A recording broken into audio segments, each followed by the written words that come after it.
빌레몬서는 1장 1절부터 3절까지 오늘 말씀 보도록 하겠습니다. 빌레몬서 1장 1절부터 3절 말씀 같이 읽겠습니다.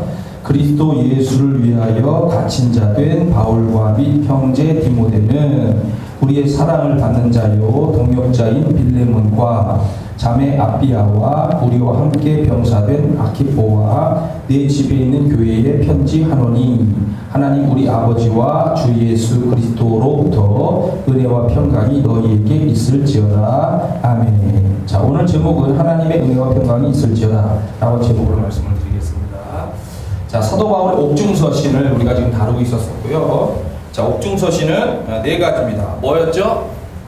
대답할 수 있어야 됩니다. 자, 신약성경 9부, 맨 처음에 복음서, 그리고 역사서의 사도 행전이 있고요. 그 다음에 서신서들이 쭉 나오는 중에 서신서, 편지로 되어 있는 서신서 중에 옥중서신이 들어있습니다. 뭐가 있나요? 에베소부터, 에베소, 빌립보, 골로새, 그리고 빌레몬서, 이렇게 네 가지를 옥중서신이라고 얘기합니다. 그 중에 에베소서하고 골로새서는 쌍둥이 서신이라고도 얘기를 하고요. 자, 이 중에 마지막인 지금 빌레몬서를 다루도록 하겠습니다. 자, 오늘 맨 처음에 빌레몬서의 개요와 앞부분을 말씀을 드리는데요. 자, 빌레몬서는 길이가 짧고 한 장으로 되어 있습니다. 간단한 이야기예요. 한 장짜리 성경도 있습니다. 자, 그 다음에 중요한 것이 개인과 단체에게 보내는 서신입니다. 보통의 이 서신들은 교회라고 하는 어떤 단체를 향해서 이렇게 되어져 있고, 물론 이 모든 서신들은 회람 서신입니다. 네가 잘 보고 전달해줘라, 이렇게 해서 회람을 하도록 하는 건데, 내용이 사랑, 용서, 화해를 강조하고 있다는 겁니다. 사랑, 용서, 화해.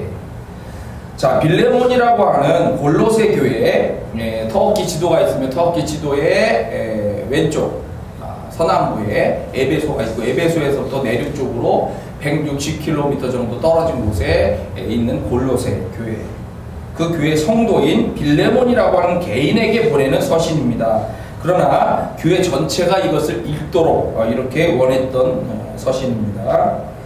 왜냐하면 이 내용이 모든 사람과 관계가 되고 있기 때문이에요. 자, 빌레몬이라고 하는 이 개인 사람에게서 재산을 훔쳐서 도망친 노예 오네시모가 있습니다. 이 오네시모가 사도 바울을 만난 겁니다. 로마에서 만난 것 같아요. 로마에 사도 바울이 감옥에 있었을 때, 그때 예수님을 알게 되고 그리스도인이 되었습니다. 그리고 이제는 사도 바울을 돕는 일꾼이 된 거예요. 그래서 사도 바울은 이렇게 변화된 오네시모를 예수 그리스도의 사랑으로 빌레몬이 받아들임으로써 용서, 사랑, 화해라고 하는 기독교적인 메시지가 살아있게 되기를 원한 겁니다.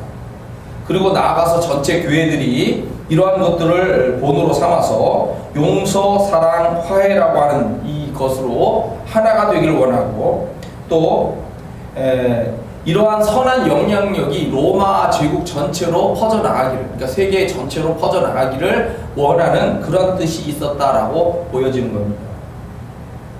하나님과 예수 그리스도의 무한한 사랑과 은혜는 계급이나 지위나 성별이나 인종의 차이를 넘어서서 모든 사람에게, 모든 믿는 자에게 주어지고 있는 것입니다. 그렇기 때문에 우리는 이 빌레몬서를 보면서 하나님의 무한한 사랑과 은혜를 당연히 생각을 해야 되고, 우리도 용서할 수 있는 사람, 사랑을 통하여 화해할 수 있는 사람이 되도록 힘써야 된다는 걸 먼저 배울 수가 있는 겁니다. 예수님께서 주기도문을 가르치실 때 주기도문에도 용서에 대한 말씀이 당연히 나옵니다. 우리가 우리에게 죄 지은 자를 사하여 준 것 같이 우리 죄를 사하여 주옵시고, 그냥 내가 잘못했으니까 용서해 주세요, 이렇게 기도하는 게 아니고, 우리라고 하는 단어, 그리고 우리가 먼저 용서를 했으니까 용서해 달라고 하는 이렇게 기도가 되어 있다는 겁니다. 이게 굉장히 중요한 문제죠. 용서를 할 줄 알아야 나도 용서받는다는 거예요. 마태복음 6장 14절, 너희가 사람의 잘못을 용서하면 너희 하늘 아버지께서도 너희 잘못을 용서하시려니와 너희가 사람의 잘못을 용서하지 아니하면 너희 아버지께서도 너희 잘못을 용서하지 아니하시리라. 이게 조건부처럼 되어 있어요. 용서라고 하는 것이.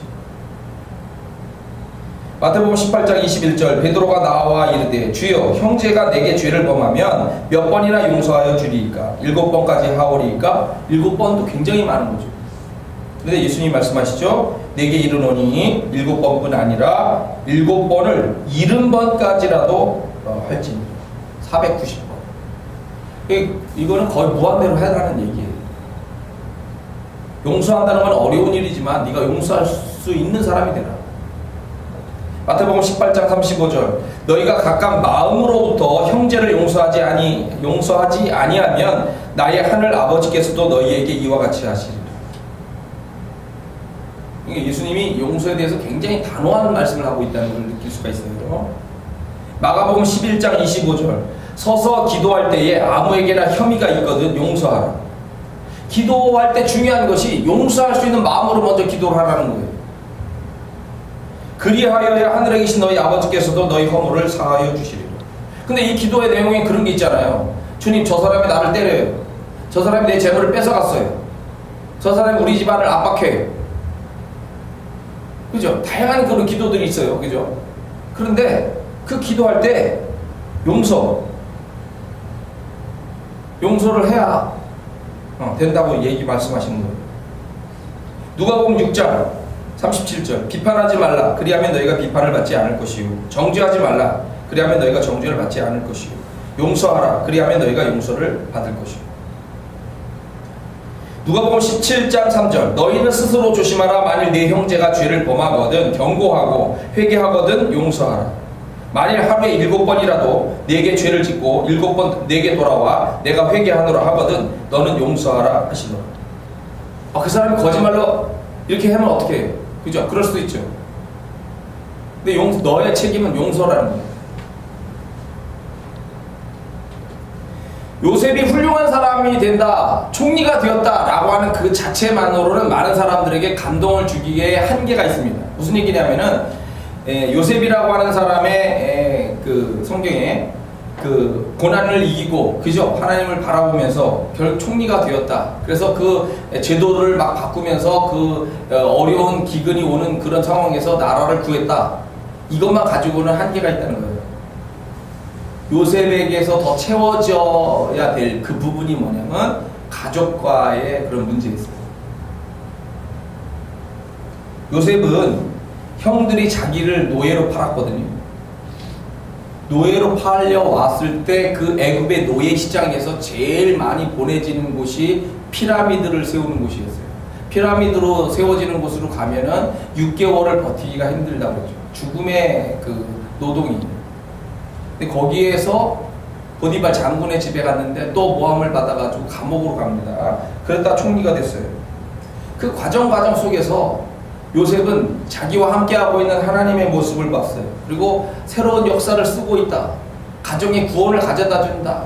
아브라함으로부터 이어지는 복의 역사를 이어가게 하신다. 뭐 여러 가지를 이게 느끼게 하면서 하나님의 계획과 약속의 성취 이런 걸 보는데 중요한 것이 자기를 미워하고 자기를 죽음으로 몰고 갔었던 그 형들을 용서하는 거예요. 그게 마음속에 항상 걸림돌이 될 수 있어요. 그런데 요셉은 뭐라고 얘기하냐면 형들을 당연히 내가 용서를 하고요. 형들의 자녀들까지 내가 책임지겠습니다. 라고 이렇게 얘기를 합니다. 창세기 50장 20절 당신들은 나를 해하려 하였으나 하나님은 그것을 선으로 바꾸사 오늘과 같이 많은 백성의 생명을 구원하게 하시려 하셨나니 당신들은 두려워하지 마소서. 내가 당신들과 당신들의 자녀를 기르리이다 하고 그들을 간곡한 말로 위로하였다. 형들은 두려운 거예요. 아버지가 돌아가시고 난 다음에 보복할 것이 두려워서 와가지고 절하면서 제발 용서해달라고 얘기하는데 아니 난 다 용서했다. 걱정하지 마라. 그래서 꽉 채워지는 거예요. 다윗은 자기를 미워하고 죽이려 하고 하는 사울 왕의 그런 끈질긴 추격에 끊임없는 공포 속에 살아야 돼요. 그 공격을 따돌리면서 계속 도망을 가야 되는 겁니다. 여러분 도망자 신세가 얼마나 괴롭다는 걸 아시죠? 근데 자기에게 몰려온 사람이 1000명이 넘어요. 그러니까 이제 숨을 수도 없어. 어디 가든지 발각되는 거고. 그러니까 이제 다른 지역으로 완전히 블레셋 지역으로까지 이제 떠나는 거죠. 중요한 것은 2번이나 사울 왕을 죽일 기회가 찾아왔어요. 절호의 찬스죠. 나를 죽이려고 하는 저 사람을 죽이면 내가 바로 왕이 되어버릴 수가 있잖아요. 근데 하나님의 기름 부음을 받은 이런 것이기 때문에 그는 하나님의 그런 그 존재에 대한 걸 생각하면서 사울 왕을 죽이지 않고 살려보내죠. 그래서 그 죽이려고 하는 사울 왕을 감동시켜요. 내 아들아, 내 아들아, 네가 그렇게 했으니 네가 하나님의 복을 받기를 바란다. 오히려 적으로부터 축복을 받아. 그리고 나중에 있는데 사울 왕을 죽였다라고 해가지고 두 장수가 오죠. 찾아오는데 그 사람들을 오히려 죽여버렸어요. 하나님의 기름 부음 받은 자를 죽였다 해서 그 사람들을 죽이고, 사울 가문에 대해서 내가 보복 의사가 없다, 이러한 자세를 가지고서 그들을 용서하고 그들을 포용하는, 그렇기 때문에 이 전체를 통일하는 왕이 되고 강력한 제국의 이런 왕으로서 등장하는 거죠. 용서가 그렇게 중요한 겁니다. 넬슨 만델라 있습니다. 원래 이름은 롤리랄라가 들어가는데요. 넬슨 롤리랄라 만델라, 1918년에 태어나서 2013년에 돌아가셨는데 향년 95세로 돌아가셨어요. 젊은 시절 포트 헤어 대학 재학 중에 시위를 주동하다가 퇴학당했는데 계속해서 흑인 인권 운동을 합니다. 이게 지금 저 아래쪽에 아프리카 남쪽에 남아프리카 공화국이죠. 거기는 백인들이 주도하고 백인들만이 잘 살고, 우리가 이제 이런 신학적으로는 해방 신학 이런 게 있거든요. 뭐냐면 가난한 이 나라들을 보면은 소수, 지금도 물론 억만장자들이 이 세계 재산의 약 46%인가 9%를 차지한다고 해요. 세계 3% 정도 5% 안에 드는 사람들이 세계 자산의 약 50%를 가지고 가고 나머지를 나눠 먹고 사는 거예요. 그 정도로 억만장자들의 힘이 강합니다. 근데 이 남미 이렇게 남아프리카 공화국 같은 이런 경우에 백인들이 소수 1%가 95% 이상을 이렇게 재산을 가지고 있고 나머지 5%로 흑인이 살고 이렇게 아주 비난하게 살고 있는 가운데서 이 흑인의 인권 운동들에 필요한 거죠. 그러니까 싸워야 됩니다. 싸워야 돼요. 해방신학이라는 게 우리도 총칼을 들자 이런 얘기이기 때문에 흑인 인권 운동을 이제 하게 됩니다. 하다 보니까 감옥에 들어가죠. 52년, 56년, 62년 체포돼서 감옥 생활을 하고, 또 63년에서 64년으로 이어지는 과정에서 재판을 받았을 때는 종신형을 선고받습니다. 물론 감옥살이를 한 것은 총 26년 정도 된다고 합니다. 26년, 27년까지 나오는데 그렇게 이제 오랜 시간 동안 감옥 생활을 해요. 고통의 시절이죠. 그런데 그런 과정을 통해서 넬슨 만델라라고 하는 이름은 인권운동의 중심 인물로, 이름으로 이렇게 각인이 되고 많은 사람들이 그의 말과 행동에 주의를 기울입니다. 감옥살이를 하는 중에 흑인들을 차별하고 그것에 반대하는 운동을 벌였다는 것 때문에 자기를 감옥에 가둔 백인들이 증오스럽고 미워지기 시작하는 거죠. 견딜 수가 없을 정도로 그 미움이 커지게 됩니다. 남에 대한 미움이 커지면 커질수록 자기 자신도 힘들어지는 거예요. 미칠 것 같은 상태가 됐답니다. 그런 상황 속에서 하나님께 기도를 하게 되는 거예요. 하나님, 도대체 어떻게 해야 되는 겁니까? 라고 하나님께 기도를 했더니 마음속에서 들려오는 소리가 용서해라, 그런 말이 들려오더래요. 그래서 반발이 일어나죠. 아니, 우리가 흑인이라고 종으로 취급을 하고 그리고 화용시키고 총살로 죽이는 이런 백인들을 어떻게 용서할 수가 있습니까? 저는 받아들일 수가 없습니다. 그런데 하나님 말씀하시기를 용서해야 네가 산다, 용서해야 그 사람들도 산다, 이렇게 말씀하시더라는 거예요. 그래서 결국 들려오는 하나님의 소리에 항복을 하고 용서하기로 한 거예요. 그런데 놀라운 일이 생겼죠. 그가 26년간 27년 이렇게 감옥살이를 하는 동안에 자기 몸이 건강해진 거예요. 그리고 마음도 병들지 않고. 만델라는 고백하기를 내가 하나님께서 용서하시라고 하는 말에 만약에 순종하지 않았더라면 나는 감옥에서 살아나오지 못했을 것이다. 그 스트레스와 이 어떤 마음의 병으로 인해서 살아나오지 못했을 것이다 라고 이렇게 고백을 했어요. 그 후에 만델라는 남아프리카 공화국에서 평등 선거 실시 후 뽑힌 세계 최초의 흑인 대통령이 되었고요. 진실과 화해 위원회를 결성하여서 용서와 화해를 강조하는 과거사 청산 운동을 실시하게 됐습니다. 그래서 진심으로 뉘우치는 백인들에 대해서 사면을 선포하고 그리고 경제적인 보상까지도 이렇게 해주는 그러한 진실한 화해, 이런 운동을 펼치면서 남아프리카 공화국을 아름답게 만들었다는 거죠. 세계인에게 감동을 줬어요. 그리고 역사, 이 용서, 사랑, 화해 이런 거로 역사에 길이 남는 대통령이 된 겁니다. 오늘 우리는 하나님과 예수 그리스도의 무한한 은혜와 사랑을 기억하고 있고 그 사랑과 용서, 화해를 실천하며 살아야 될 책임을 가지고 있는 사람들입니다. 어렵죠. 어려워요. 그런데 어려움에도 불구하고 우리가 그런 은혜와 사랑을 기억하면서 우리도 사랑하고 우리도 용서하고 우리도 화해하려고 힘쓰는 그런 사람이 되도록 노력해야 된다. 사람마다 가끔 이제 차이가 있어요. 상황들이 있고 마음에 이런 저희가 있어서 그런 것들이 있긴 하지만 여하튼 우리의 방향과 목표는 그렇게 되어야 된다는 거예요. 자, 그 다음에 빌레몬서가 쓰여진 시기는 AD 60일에서 63년경 정도 이렇게 보고 있는데 그때 사도 바울이 로마의 감옥에서 재판을 기다리고 있는 상황입니다. 약 2년 동안 있었기 때문에 보통은 이 빌레몬서가 쓰여진 시기가 AD 62년경 정도로 이렇게 추정을 하고 있습니다. 사도 바울이 로마에서 2년 정도 기다리다가 재판을 받았고요. 무죄로 판명돼서 이제 풀려납니다. 풀려나가지고 그 자기가 선교한 지역 어딘지는 대체적으로 생각하면 이제 그리스하고 터키니까 그리스하고 터키 지역을 돌아보다가 이제 네로 황제가 기독교 박해를 하게 되죠.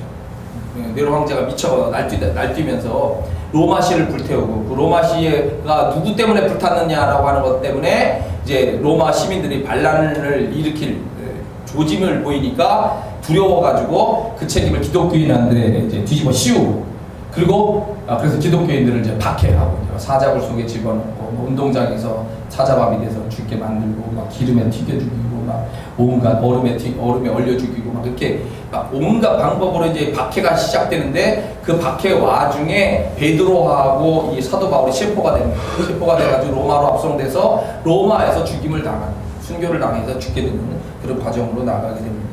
근데 그 과정에 이와 같은 빌레몬서가 쓰여지게 되었다 이렇게 아시면 되겠습니다. 자, 오늘 말씀으로 더 들어가 보죠. 자, 오늘 말씀에 보니까 사도 바울과 2차 선교 여행에 동참했었던 젊은 지도자 디모데 2차 선교 여행부터 해서 1차 선교는 터키의 아래쪽 섬 구브로 섬을 해서 또 안쪽으로 비시디 안디오 뭐 이런 더베 뭐 이런 쪽으로 이렇게 했고 2차 선교여행은 넘어가서 그리스의 위아래부터 이렇게 선교했고 3차 선교여행은 터키의 아래쪽 서남부 에베소에서 선교를 했는데 2차 선교여행 그리스로 넘어가는 그 과정에서 1차 선교여행지를 갔다가 여기서 만난 거예요. 여기서 만나가지고 데리고서 2차 선교여행을 가기 시작했는데 이 디모데는 사도 바울과 디모데는 빌레몬 이 골로새 교회의 빌레몬과 그 아내 아비아 그 아들이고 골로새 교회의 일꾼인 아키포 그리고 빌레몬의 집에 있는 골로새 교회에 편지를 쓴다라고 이렇게 지금 얘기를 하고 있습니다. 사도 바울이 그냥 자기 자신의 이름만 내세워도 되는데 디모데를 언급한 것은 이미 디모데를 그 빌레몬도 알고 있었으리라고 생각이 되고요. 이미 디모데도 물론 알고 있었을 겁니다. 왜냐하면 디모데는 계속 사도 바울과 같이 있었거든요. 그러니까 2차 선교여행, 3차 선교여행, 그리고 예루살렘에 갔다가 예루살렘에서 압송돼가지고 재판을 위해서 로마로 갔다가 로마에 지금 같이 있는 상황이거든요. 그러니까 이 3차 특히 선교여행 때 에베소라고 하는 지역에 있을 때 이 골로새 교회들이 이제 그 에바브라를 통해서 이렇게 세워지게 되는데 이 그 지역권이거든요. 어떻게 보면. 그래서 이 지역을 에바브라가 왔거나 또 빌립보 이제 골로새 교회에 있었던 빌레몬이 직접 올 수도 있고 디모데가 이 지역을 같이 또 다니면서 이렇게 여기서 만났을 수도 있고 확률이 굉장히 높습니다. 그래서 서로 알고 있었을 것이다. 그래서 바울과 디모데가 지금 이렇게 문안을 하는 거예요. 문안 인사를 하면서 뭐라고 얘기하냐면 물론 이것도 문안의 인사 중에 단어입니다만 하나님 우리 아버지와 주 예수 그리스도로부터 은혜와 평강이 너희에게 있을지어다. 물론 유대인들은 당연히 이제 그 샬롬이라고 해요, 샬롬. 샬롬이라고 하는 단어를 하는데 여기서는 이제 에이레네라고 하는 말을 씁니다만은 샬롬이 평강이고, 자 여기는 이제 은혜 평강이라는 단어를 쓰는데 이게 이제 중요한 우리의 신앙적인 축복의 이야기입니다. 하나님과 인간 사이가 죄로 인해서 갈라졌죠. 원수가 된 거예요. 원수가 되었는데 하나님의 은혜, 이 카리스라고 하는 건데 선물입니다. 하나님의 은혜는 무상으로 주어지는 거죠. 물론 믿을 때 있지만 조건이라고 하면 이런 거지만 어떤 조건을 특별히 바라고 하는 것이 아니고 무조건적으로 이렇게 주어지는 은혜인데, 이게 원수의 관계를 사랑의 관계로 바꿔버린 거예요. 이게 하나님의 은혜입니다. 내가 잘나서 뭐 내가 똑똑해서 내가 무슨 뭐 가진 지도력이 출중해서가 아니고, 아브라함을 선택하는 이런 과정도 특히 그렇습니다. 보면 그래서 하나님의 은혜는 굉장히 원수의 관계를 사랑의 관계로 바꿔줬고, 평강, 샬롬인데 이 평강이라는 단어는 화평, 평화, 화목 이런 단어로 다 번역이 되는 거예요. 그래서 하나님과 인간의 관계가 화평하는, 평화하는 관계가 되었다. 이거를 얘기를 하는 거거든요. 그러니까 기독교회가 강조하는 것이 이제 복음이죠. 복음이라고 하는 뜻은 이제 세 가지 뜻이 있습니다. 암, 파도, 그리고 기쁜 소식. 이건데 퍼져나간다는 성질이 있어요. 그러니까 복음이라고 하는 것은 이렇게 기쁜 소식으로서 퍼져나간다는 뜻을 갖고 있다는 거죠. 근데 그 기쁜 소식, 복음의 핵심이 예수 그리스도고, 예수 그리스도의 사건, 탄생, 죽음, 부활, 승천, 그리고 재림, 이 5가지 중에서 특별히 고난과 죽음, 부활, 십자가와 부활이라고 하는 것이 복음의 핵심이에요. 근데 이 복음의 핵심에 관계된 것이 바로 하나님의 은혜와 평강인 거죠. 뭐냐면 원수의 관계를 사랑의 관계로 바꿨다. 깨어진 관계가 아니고, 심판하는 관계가 아니고 평화하는 관계가 되었다. 이런 거를 얘기를 하고 있는 거거든요. 그래서 이 일을 이루신 하나님의 아들 예수 그리스도, 십자가에서 우리를 대신하여 죽으신 이 예수 그리스도의 사건을 우리가 기억하면서 당연히 감사하게 돼요. 이거를 이제 선교의 중요한 점으로 알리게 되는 거죠. 하나님의 은혜와 평강이 없다면, 예수 그리스도의 십자가의 속죄의 은총이 없다면 하나님의 진노 아래서 우리는 죽을 수밖에 없는 죄인에 불과한데, 그런 거를 하나님이 은혜로 바꿔주셨다. 감사하다, 기쁘다. 우리도 그런 은혜에 보답하자. 연결이 이렇게 이제 되는 거죠. 그러니까 이 교회에 축복을 해주는데 은혜와 평강이 있기를 바란다. 이렇게 하는 말이 이 기독교인으로서 우리가 누구에게 이렇게 축복해 줄 때 쓰일 수 있는 아주 중요한 메시지. 아니 하나님이 함께하길 바란다는 말이에요. 그냥 옛날에는 샬롬 하면 하나님의 평강이 너와 함께하길 바란다 이런 말이었는데, 여기에 하나님과 예수 그리스도의 이런 단어를 정확하게 표현하면서 그런 하나님의 구체적인 은혜와 평강이 너와 함께하길 바란다. 너와 그 가정, 그 다음에 교회에게 함께하길 바란다. 이렇게 하는 거니까 굉장히 중요한, 당연한 메시지죠. 근데 이게 중요한 표현이고 오늘 우리가 써야 될 그런 표현인 거예요. 자, 노아 방주를 통해서 홍수 심판에서 구원받았습니다. 아브라함이 갈대아 우르에서부터 이렇게 돌아가지고, 이제 여러분이 볼 때는 이쪽이죠. 이렇게 해서 이 그 가나안 지역으로 내려오게 되는데, 그 갈대아 우르에서부터 처음 출발할 때 그 샘족, 사막에서 이동하는 그 사막 샘족이 이쪽 위쪽으로 어떤 일로 인해서인지, 그 기근 때문에 그런지 뭐 무슨 문제가 있어서 하여튼 이렇게 위쪽으로 올라갔다고 그러죠. 그래서 이 샘족의 이동으로부터 전쟁이 일어나는 이런 상황으로 이제 갈 수가 있는 부분인데, 그런 위기로부터 이렇게 이동을 하게 되고 다시 하란으로 갔다가 하란으로부터 또 이제 이렇게 위쪽에서 그 다른 족속들이 또 내려옵니다. 그러니까 이렇게 해서 또 내려오게 되는데, 이런 과정에 하나님이 도우심이 있었던 거죠. 구원. 그리고 그 사는 동안에 메소포타미아 이 위쪽에 있는 지역하고 이 소돔 이쪽 지역하고 전쟁이 일어나죠. 그 전쟁에서 조카 롯을, 끌려가는 조카 롯과 그 사람들 다 구해오죠. 근데 만약에 그때 아브라함 가정도 공격당했다면 그냥 죽을 수도 있었어요. 하나님은 이런 전쟁의 와중에서 계속 아브라함을 건져주시는 거예요. 그리고 우리가 성경에서 보지만 기근이 있었죠. 2차례의 기근에서 건져주시고, 이런 하나님의 구원을 받았어요. 아브라함이 똑똑해서? 아브라함이 뭐 머리가 좋아서, 지도력이 있어서, 신앙이 좋아서 전혀 그런 게 없어요. 아무 조건이 없어요. 근데 아브라함을 하나님 택하셔서 복 주겠다. 날 따라와. 이렇게 해서 역사가 이루어지는 거예요. 이삭 똑같이 기근으로부터 구원받았습니다. 야곱 에서로부터, 외삼촌 라반으로부터, 기근으로부터 구원받았습니다. 요셉 죽음과 감옥에서부터 구원받았습니다.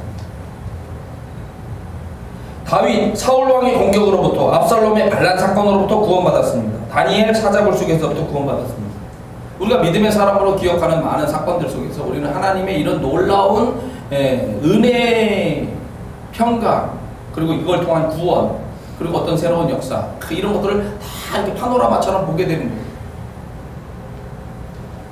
빌레몬과 그 가정과 거기에 있는 교회에게만이 아니고 오늘 우리 여러분과 저에게도 하나님의 이런 놀라운 구원의 은혜와 평화의 역사가, 평강의 역사가 함께 하기를 저는 주님의 이름으로 축복합니다. 여러분에게 정말 있기를 원해요. 바로 그거는 우리 삶이 잘 되라고 하는 축복이죠. 그죠? 하나님이 함께 하기를 바란다는 거예요. 하나님 함께 하면 우리의 삶은 아까 끝난 것 같아도 끝난 게 아니니까. 끝났다고 하나님이 선포하기 전까지는 끝난 게 아닌 거예요. 그러니까 우리는 계속해서 새로운 용기와 의지를 가지고 우리의 삶을 살아가야 되는 거죠. 그죠? 힘을 내야 됩니다. 자, 오늘 말씀 여기까지 보도록 하겠습니다. 하나님의 은혜와 평강이 너희들에게 있을지어다. 이 말씀처럼 기억하고 우리가 잘 달려가기를 축복합니다. 기도합니다. 은혜로우신 하나님 감사합니다. 이렇게 말씀 기억하고